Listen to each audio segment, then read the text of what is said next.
Obisk Ukrajine bi povzel v 3 sklope. Prvi je vtis o ukrajinski vladi, o njihovih ministrih, kako delujejo.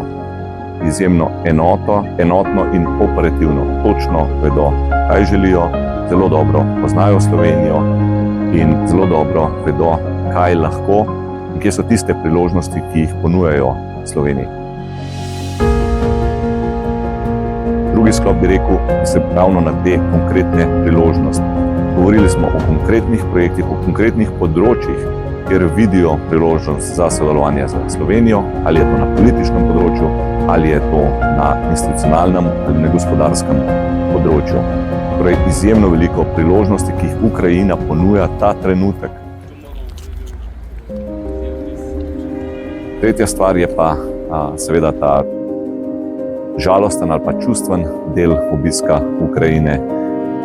V resnici me je zelo prizadel recimo obisk trga Majdan, ker vidiš tisoče zastavic, ker vsaka predstavlja umrlega Ukrajinca in seveda, ko so zraven njihova imena in slike, vidiš, da je med njimi tisoče in tisoče mladih fantov in punc v zgodnjih 20 letih, to je z eno besedo res srce parajoče.